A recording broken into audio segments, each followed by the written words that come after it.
often lightly said that a 200-hour teacher training is just enough to make you dangerous. And I don't mean that in a terrible way, but what I mean is that it is a large brushstroke of yoga. And as it is in the West, it is often a pretty large brushstroke of yoga without truly diving into and honoring the roots of yoga, the culture and the climate and the people who yoga came from.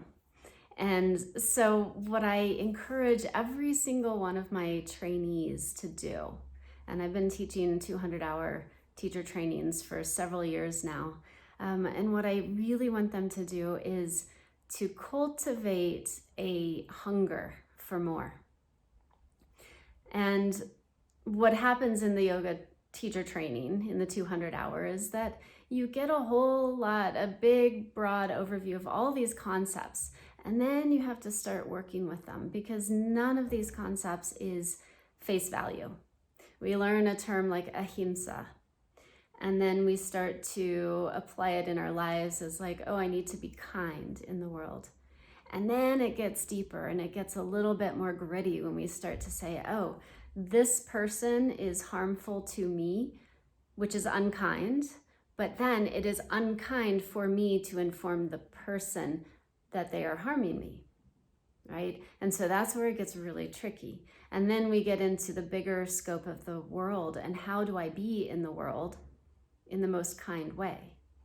And so I'm giving this as a very small example of why it is important as you're a yoga teacher to continue to study, to continue to find those guides, to continue to find your teachers who can help you, especially when it gets difficult, when it gets challenging, when the obvious answer is not necessarily the right answer.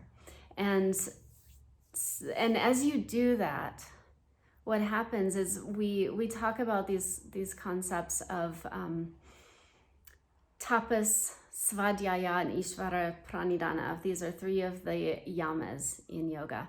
And to me, they're kind of cyclical in nature. So the tapas is the heat, the drive, the discipline, the effort.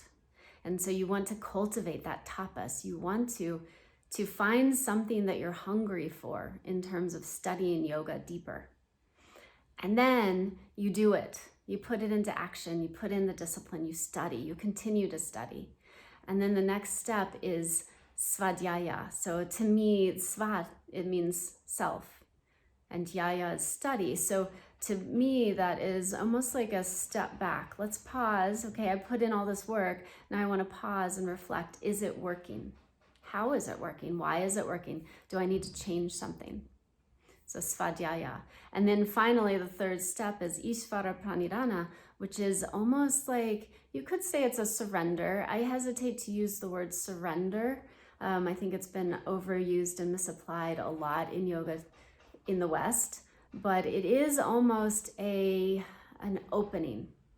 So I put in the work, I put in the discipline, I reflect back on myself, is it working? And then I open and I wait.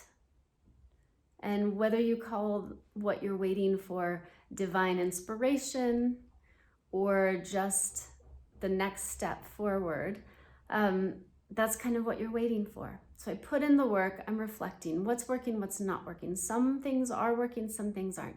Now I'm gonna wait and see what's the next best step. And then the next best step might be something that's presented to you, or it might be something that you go out and seek for, but doing that work. And so as you move forward from your teacher training, find someone who can help to guide you, to point you in the right direction. That is utmost importance. Find someone who can help you continue to move forward, especially when you get into those ruts of, I don't know what to do now. I've been doing the same thing. I'm feeling uninspired. Even if you look at your asana sequence, how many new yoga teachers feel uninspired? They hit a wall, they hit a rut. Who do you turn to move forward from there? And as you turn to someone to move forward, don't look for someone who's going to spoon feed the information. Look for someone who is going to feed your hunger, your desire, your tapas even for more. I look forward to hearing from you, speaking with you, connecting with you soon.